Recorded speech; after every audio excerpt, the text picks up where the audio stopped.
So-yeon est une gentille femme qui travaille comme toiletteuse dans une animalerie appelée Kitty and Puppy. Elle s'acquitte de ses tâches habituelles, cette fois-ci en donnant un bain à un chat persan nommé Bidani. Peu après, la propriétaire de Bidani, Madame Lee, arrive à la boutique pour régler la facture du service de toilettage. Pendant qu'elle règle la note, So-yeon prend le chat dans ses bras et joue avec lui. À ce moment-là, une ombre se dessine de l'autre côté de la vitrine, mais lorsque So-yeon regarde dans cette direction, l'ombre disparaît. Elle ne remarque pas les petites empreintes de paume sur la surface lisse de la vitre. Plus tard, alors que Madame Lee retourne à sa voiture, So-yeon remarque une petite fille qui caresse Bidani, mais elle disparaît inexplicablement au passage d'une voiture. Arrivée à son immeuble, Madame Lee entre dans l'ascenseur, mais la porte refuse de se fermer. Le chat commence à s'agiter et à devenir agressif. Le chat tente désespérément d'échapper à l'emprise de la femme. Madame Lee est très frustrée, mais avant qu'elle ne puisse intervenir, la porte se referme. Lorsque la porte s'ouvre au 11e étage, Monsieur Lee est accueilli par la triste vision de sa femme gisant morte sur le plancher de l'ascenseur. Le chat miaule dans le coin, se léchant les babines comme s'il avait apprécié son repas. La scène revient ensuite à So-yeon, qui rend visite à son thérapeute. Leur conversation nous apprend qu'elle est aux prises avec un traumatisme, la claustrophobie, qui découle d'une expérience traumatisante vécue dans son enfance à la suite d'un incendie. Lorsque le thérapeute l'interroge sur ses progrès émotionnels, la jeune fille raconte qu'elle a essayé de prendre le métro seule, mais que sa peur de l'ascenseur persiste. Plus tard, en se rendant à l'animalerie, So-yeon découvre la mort de Madame Lee et voit la police enquêter sur les lieux. Elle s'approche de l'officier de police, qui se trouve être l'ex-petite amie de sa meilleure amie, Jun Seok. Elle lui demande de lui remettre le chat et il accepte, sachant qu'elle a de l'expérience avec les animaux. Plus tard, So-yeon arrive au travail, où son patron est totalement opposé à l'idée de garder Bidani. L'homme prétend que le chat ferait fuir les clients, car il vient d'un propriétaire décédé. Néanmoins, la jeune fille met le chat dans une cage et continue son travail. Au bout d'un moment, elle regarde par la fenêtre et est soudain surprise par la vue d'une fille aux yeux de chat qui se tient juste à l'extérieur. Cependant, lorsqu'elle vérifie à nouveau, elle ne trouve personne. Après le travail, So-yeon rentre chez elle avec le chat. Elle a l'étrange sensation d'être suivie par quelqu'un, mais elle ne voit personne. So-yeon vit seule dans son appartement et, à cause de sa claustrophobie, elle n'a pas de porte dans sa maison.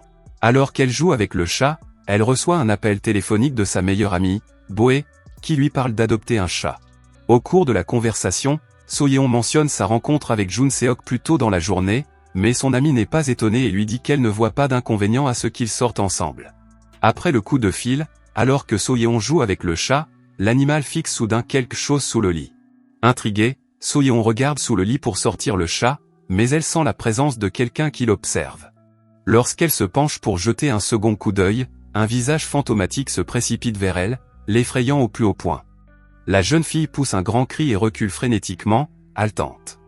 Le lendemain, So-yeon se rend chez son thérapeute et lui raconte tout.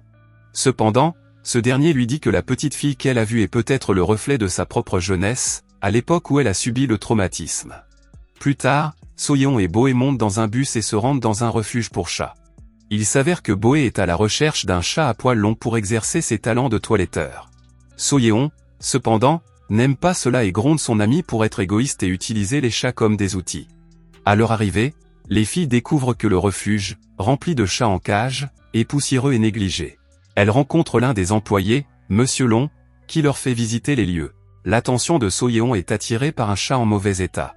De son côté, Boe tombe sur un autre chat qu'elle trouve particulièrement séduisant et décide de l'adopter. Monsieur Long s'excuse un instant et entre dans une autre pièce. Il y prend 2 chats morts et les jette dans un incinérateur.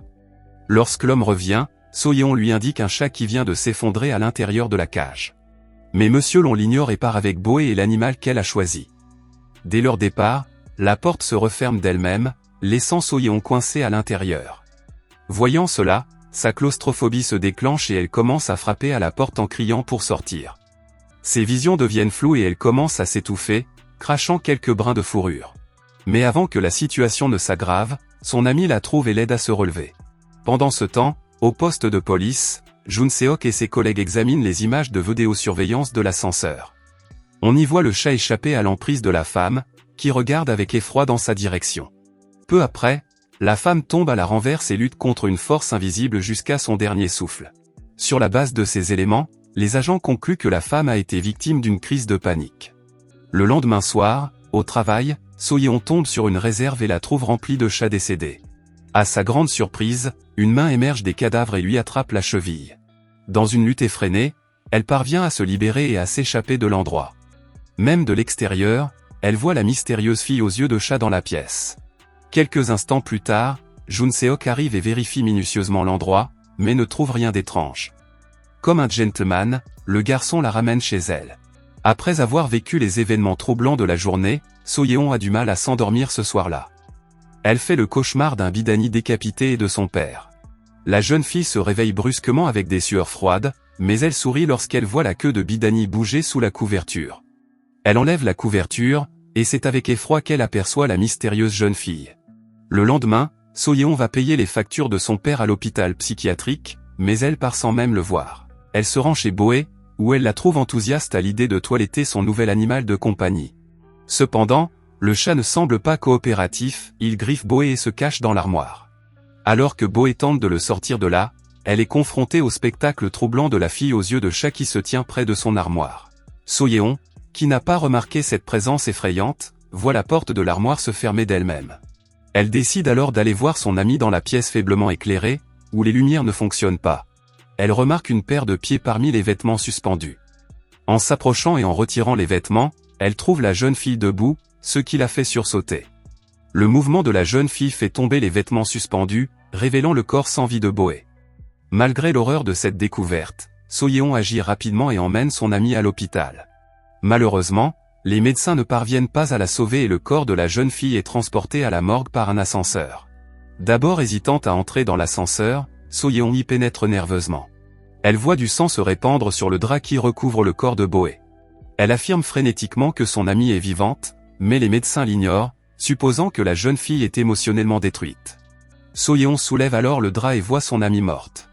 Mais alors qu'elle remet le drap en place, Boé ouvre les yeux et lui saisit le poignet, l'effrayant. La femme hurle de terreur et les médecins se précipitent pour la réconforter. Peu après, Jun Se-ok arrive à son tour à l'hôpital, visiblement bouleversé par la tragique nouvelle. Bouleversé par la perte de son ex-petite amie, il déverse sa colère et sa frustration sur So-yeon, la rendant responsable de tout. Le lendemain, So-yeon se coupe accidentellement le doigt en cuisinant. Alors que le doigt saigne, Bidani apparaît inopinément et commence à lécher la plaie. Voyant la nature maléfique du chat, elle le repousse, ce qui lui vaut un grognement de la part du chat. So-yeon ne veut plus garder l'animal, elle le met donc en cage et décide de le remettre à Monsieur Lee. Mais une fois arrivé à destination, l'homme refuse de le reprendre et lui propose même de la payer pour qu'elle continue à s'en occuper. Désespérée de se débarrasser du chat, So-yeon décide de l'abandonner dans un endroit isolé. Alors qu'elle s'éloigne, elle croise une femme âgée qui semble avoir perdu son chemin.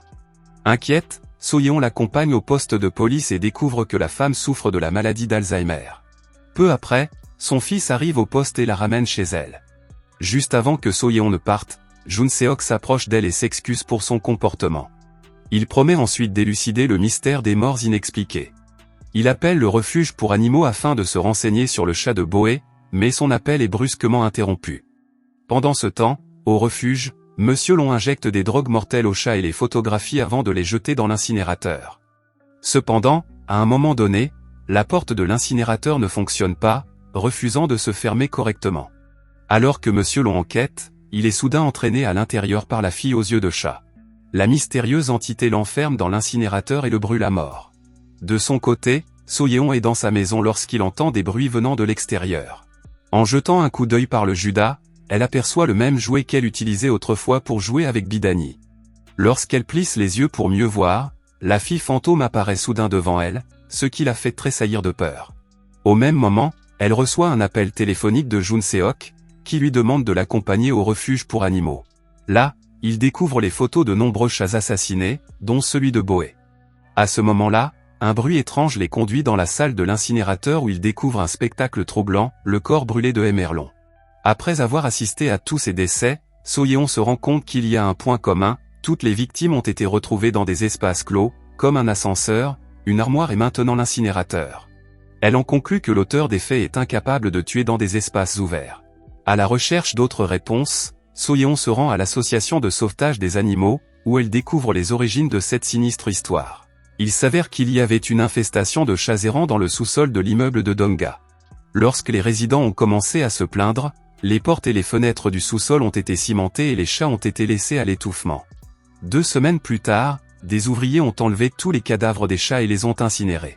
La scène se déroule ensuite dans l'animalerie où le patron de Soyeon trouve Bidani en train de jeter un coup d'œil par la fenêtre. L'homme le fait entrer, le met dans une cage et le place dans le magasin. Alors qu'il tente agressivement de faire taire ses cris, la fille effrayante apparaît par derrière et lui chuchote quelque chose. Lorsqu'il se retourne, elle l'attaque brutalement et le tue. Plus tard, lorsque Soyeon arrive au magasin, elle découvre, terrifiée, le cadavre de son patron. Plus tard, elle se promet de mettre fin à cette folie. Elle décide courageusement d'enquêter sur l'immeuble de Dongga, malgré sa claustrophobie. En chemin, elle rencontre la même vieille dame atteinte d'Alzheimer qui recherche sa petite fille disparue, Ejin. Soyeon appelle Jun Seok pour obtenir l'adresse de la dame et décide de la suivre. Accédant à sa demande, Jun Seok examine de vieux dossiers et découvre que la vieille dame a signalé la disparition de sa petite fille il y a 9 mois, mais que son fils a classé l'affaire. Pendant ce temps, Soyeon suit la vieille dame jusqu'à son domicile, situé dans l'appartement de Dongga.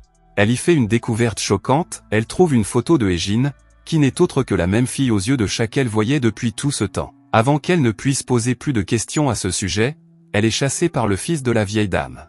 Au même moment, Soyeon aperçoit Bidani et le suit dans le sous-sol de l'immeuble, où elle est confrontée à une nuée de chats. En tentant de les repousser, Soyeon tombe accidentellement dans un réservoir d'eau vide, ce qui déclenche la panique. Peu après, la fille aux yeux de chat se révèle, mais cette fois-ci, elle montre comment elle est morte. Il s'avère que Ejin jouait avec des chats dans ce même sous-sol. Lorsqu'elle a entendu parler du projet de les tuer, elle a essayé de les cacher dans le réservoir d'eau. Mais lors de son sauvetage, elle est malheureusement tombée dans le même réservoir et est morte, entourée par les chats. Il s'avère que Ejin est en fait l'esprit tourmenté des chats maltraités, cherchant à se venger de ceux qui leur ont fait du mal. Soyeon, qui est un être humain au grand cœur, est libéré par l'esprit. Dans la scène finale, Soyeon rend visite à son père dans un établissement psychiatrique et passe un peu de temps avec lui. En quittant l'établissement, elle prend l'ascenseur pour la première fois, trouvant enfin le courage d'affronter sa peur. Si vous avez aimé la vidéo et que vous souhaitez aider la chaîne à grandir, laissez un like, un commentaire et abonnez-vous.